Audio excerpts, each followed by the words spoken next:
Welcome, everybody, to Taking a Stand. This is the podcast for Calvary Chapel Reno Sparks, and we are dealing with the issues of our day on this podcast. We believe that if you don't stand for something, you'll fall for anything. And our podcast is based on Ezekiel chapter 3, verse 17, that talks about being a watchman on a wall who's giving a warning so that the people know what's coming. And today I want to welcome in with me Scott and Denise Myer. Thank you guys for joining us again. You guys head up our ministry here of elections, or election unit with the Community Impact Team. And so, welcome back, guys. It's good to have you on the show again. Thanks. It's good to be back. Yeah. Great to be back. We love it. So a lot of the material we're going to discuss today, you guys have gotten from a little booklet, right, called The Christian Voter. Is that correct? And that booklet talks about reasons why Christians should be voting and exercising our obligation, right, to get out and to vote. And so tell us a little bit about that booklet and what's on your heart for this show today. Yeah. So in the booklet, it tells Christians you should be out there voting. Our country has slowly deteriorated because we as Christians have just not paid attention, and we always thought that somebody else is going to take care of it, and it's just not how it is. And we see in our school boards, our city council, our commissions, that a lot of times they undermine the Christian faith and what we believe and how they address us. I just wanted to mention, in addition to that little booklet, we also found this one from Craig Huey, and we found this under Salt and Light, and it's the Christian voter, how to vote for, not against, your values to transform culture and politics. And this is a really powerful book. There's just so much in there. It's kind of an extension of the smaller booklet that you talked about. Okay. I checked to see if it was in our library, our bookstore downstairs, and we don't have it, but it's a great maybe we book. could look into getting that. Yeah. Now, we know that in 2022, the Christian presence at the polls was a little bit lacking. It could have been better, right? Why do you think that there's such a low turnout amongst Christians? Well, there's a lot of different reasons, because Christians have a lot of different reasons for not doing it. I think, some of them have the attitude of, I'll just pray about it, which we want. Of course, we want to pray about. Yeah, this. For sure. Prayer's powerful. Prayer's very powerful, but then we want to do. We also want to act. Yes. Yeah, that's true. And so, there's a lot of that going on. There's just a lot of the, just apathy. I think that, there's been, people are very concerned about government and about what's going on, and they just feel helpless. And, as we look at these elections and the votes and the vote counts, they're very close, actually. So your vote does count. That proves that a lot of these votes are very close. And, it matters. It really does. And we can make a difference, because Christians historically have not been voting like they should be, as we know. And that's part of why we're doing this podcast here, is we want to explain to Christians that it is the right thing to do, and we can prove it. And biblically, we can prove it. We should be doing that.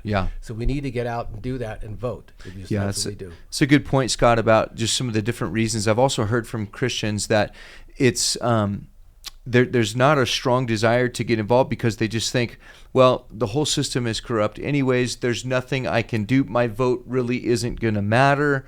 And so we'll just kind of let things go the way they're going, because we know how it all ends in the end, because of our Bibles. But, that's not the right attitude. That's not a biblical Christian attitude. Especially when you look back on the history of the United States, right? Right. You look back on the history of Christianity in the United States of America, that kind of apathy was not present. No. That kind of, we'll just let it all play out, was not a part of Christianity, was it? Yeah, no, it was not. And, I have to say, there's a part of our government that wants our apathy. Yeah. They want it. Oh, yeah. And they push for that, right? They you just stay home. You'll be fine. Just let us handle things. And here's where we're at. Yeah. Because of that, right? Yeah. So what would you guys say to a Christian who says, I've voted in the past and all that, but I never saw any change. I feel like my vote doesn't matter. What do you say to that argument? I say if you're one person and you think your vote doesn't matter, we know several people who have lost elections by 300-400 people. Yeah. And that's very telling. And I think that and Chuck Huey says this, it's a myth that Christians shouldn't vote. This country was built on the Christian faith. Yeah. It's up to us to continue and follow what our forefathers said. And we have a biblical, where's that biblical, Scott? Well, I have something that'll speak right to that. Okay. Yeah. Denise, I have a little quote here I'll just read. Now more than ever, our country needs men and women of faith to carry the torch of freedom and stand for what is right. It is time for Christians to do our part and vote. A few of the qualifications the Bible outlines for leaders are that they will be, this is a quote, able men such as fear God, men of truth, hating covetousness. That's Exodus 18:21. Okay. As Denise was saying, I mean, it's really important for us to get out and vote. There's a lot of people, like I said, that don't want us to. Yeah. And we can make a difference. We really can. And isn't the Bible filled with stories of how one man or one woman changes everything? And I mean, you look at the story of Jonathan and his armor bearer, and those two guys alone ran up a hill and took on the Philistine army, and they routed them, because God was with them. And then you think about the story of Jael. She pounded the tent peg into the general's temple and took him out and killed him, and just totally destroyed their effort to take over Israel. So there's a lot of things in the Bible that show us that one person matters. And, Absolutely. You even look at the genealogies in the Bible where God records the names of the people that are in the Bible. God cares about people, and people make a difference. And so, I think you're right. One person, and I even heard of an election in a small county somewhere in the Midwest. I think it might have been in Iowa. And there was one man who was running for an office. It was a local office. And they figured out afterwards that if he would have showed up to vote for himself, he would have won the election. Oh my God! But because he didn't vote, the guy didn't even show up to vote for himself, and it was one vote that cost him the entire election. That's a great example. So you great never know. example. You never know. And I think what you guys are wanting to encourage people to do is that Christians would get out there and vote, because we can together, especially working together, we can make our voice heard through the vote. Absolutely. And the CI team, we're going to be helping throughout this process as far as helping educate people on who's running for office. Right. We're going to be doing that. So I know it's out of what we're talking about, but we are going to be doing that down the road to help people, because a lot of people don't know, well, who do I vote for? They don't have time to investigate. We're going to do some of that work for them. That is so nice. Especially when it's a nonpartisan. Yeah. That's going to be so helpful, because a lot of times we just don't know. Okay, there's a list of names. We don't know any of these people. Right. We don't know what their background is. And we've been there. We've been there ourselves, where people had been calling us and going, hey, do you know about this person? And we're looking at them and going, gosh, I haven't even heard their name. Well, especially these down ballot candidates, library board, city council, judges, many times. A lot of those people, even I didn't know, so we need to investigate that stuff. Yeah. People are busy, so we're going to try and help with that. I appreciate that. Now, you mentioned down ballot candidates. Yes. Explain what a down ballot candidate is for everybody, and why are they so important? Down ballot candidates are those candidates that are basically below the federal. Okay. So, you have your president, you have your U.S. senator, your U.S. assembly. But when it comes to your city council, your county commissioner, the school board, the judges, those are the down ballots. And a lot of times people will just vote the federal, and the other ones they don't even bother because they don't know their names. And those are the people that actually make the difference. Your local politics is where you need to build. You Yes. don't go from the top down. You Yes. get from the bottom up. Start local. Local Yeah. politics is where we lost things. That's Yes. where it happened. Yeah. See, they can do it quietly in these local races. That's how they being, the other side, Right. took things over. Yeah. Is quietly on the down ballot stuff. Okay. That's how they did it. And so the down ballot candidates are affecting our everyday lives. Absolutely. In the cities, in the neighborhoods where we live. That's right. And so that's why it's so important to get the right people elected in those offices, because we want people that represent our values. We want people that represent our biblical worldview and our biblical values, right? So I just wanted to say this about the candidates. A lot of times, there's not a perfect candidate. Right. There is never, in an ideal world, you would have the candidate that aligns with everything you do, but that is not what's reality. If Jesus was running for president, I would vote for him, But unfortunately, He's not Jesus there. sat down at the right hand of the Father. I'm not going to vote. I'm going to stay home. But in this book, The Christian Voter, Craig Huey has a great example of you try to vote for the person who is going to strategically limit evil. Yeah. So they may not align with everything of your world ballot, but that's the best one to take. And I think that a lot of times that's why Christians don't vote. Well, they don't align with anything that I align with, but you have to slowly get the right person in. Yeah, we're not gonna flip this back in one election anyhow, and that's how you do it. It's going to be a slow process. It's a long term. It was a slow process losing things. Yes, it's going to be a slow process. We fell asleep at the wheel. We did. We got to wake up and we got to do the work now to gain back the ground that we lost. Yes. You guys are bringing up a great issue, though, Denise, especially about you're getting into the ethics behind voting, and as Christians, there's a Christian ethic to what we do. And I always try to explain this to people that, we don't look at this as if, there's no candidate that aligns with my values, I'm not voting. No, you got to look at the candidates, find the one that most aligns to your values, and then you vote for them. Because you're trying to, what you're doing there is you're casting a vote for the greatest good in the situation that's before you. Yes. So that your vote still counts, towards something instead of just throwing it away or not using it at all. Mm-hmm. And so some people have that mentality.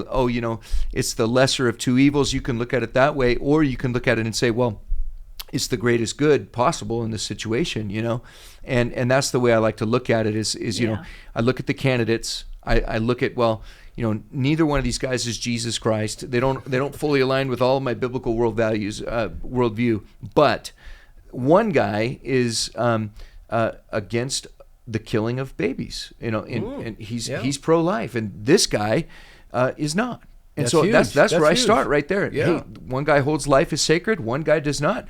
I know that I don't want to vote for that guy. Right. Right. And so that can be one of the ways that we look at this, but that kind of gets into the platform of the political parties themselves, right? Yes. So explain a little bit of that. How can a Christian learn about the platform of the parties, and what do you think about voting according to the platform as opposed to the individual themselves? Mm-hmm. Well, it just so happens we have these down in our foyer. It's just a little flyer that tells you which United States do you prefer, and it has what the Republicans stand for and what the Democrats. So it gives you both sides. Okay. And we also have it in Spanish. Cool. So it's both English and Spanish, and people can look at that and determine, is this what I believe, or is this what I believe? So they can read those, and they can decide, okay, well, this aligns with my values, or this doesn't, and they can see it for themselves. Right. And you know what else I think about this? I'm sorry, I didn't mean Go to ahead. interrupt. But another thing I think about this, which is great, is that the younger kids who don't even know what they are, they don't know what they believe, this helps them. It really does. Because you read this, and I look at it, and I say, you're going to help somebody figure out what they are. Once they read this, they'll know what they are. I think they will. Yeah. So, and there's a lot of the younger kids out there that don't really know yet. They're just formulating their ideas and opinions and stuff. Sure. Yeah. And just a little side note, we did go and speak to our younger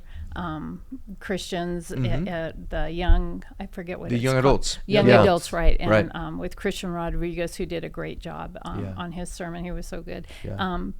And we left these for them there and just talked a little bit about that. So, for the older people, and I know they look at us as older. We don't think of ourselves as older, but we need to guide them. We absolutely need to guide them, because we really believe that those younger people are our future. Right. I And agree. As far as platforms, you mentioned platforms. Another thing is the CI team will be helping with that too. We will be, and getting that out to people here at the church. Because I think it's so powerful, it's so valuable when you can actually look at the different party platforms and they spell it out for themselves, and you can read it and just go, wow, I did not realize that was their perspective, or that was their worldview. This is what they believe, and this is what they're fighting for, as opposed to the other. Now, of course, there is no political party that is going to be perfect. But when you start to look at, okay, here's the biblical values, and here's where these parties fall on a lot of these issues, you can start to realize, okay, this is, one way is leading to conserving traditional values and conserving good principles and ideas. Another one is leading us towards throwing all those traditional ideas away and all of those conservative principles away. And so it's important that voters, especially Christians, educate ourselves for the vote today, and we get out and we put feet to our faith, and we get out to the polls, and we make our voices heard, because one person can make a difference. Absolutely. Speaking of the polls, the caucus is coming up, right, Denise? Yes, on Thursday. I was just going to say that the response to people, and especially from you promoting it on the caucus, so the people that have come and asked questions, phone calls. I've gotten a lot of phone calls of people that have just have questions about it. The response has been wonderful. It's very encouraging that people want to be involved, and I just have to say, don't be afraid to be involved. That's what we need get to involved. do. I mean, our forefathers did that. They gave up their fortunes, their lives, to make sure that we had a country based on biblical values, and that's what we need to return to. Yeah, I love that exhortation. I think it's right on. So, folks, if you're listening, don't be shy. Get involved. Find a way to get involved, even if it's just getting out there and voting. We need to get out and vote our values. So thanks for tuning in. God bless you guys.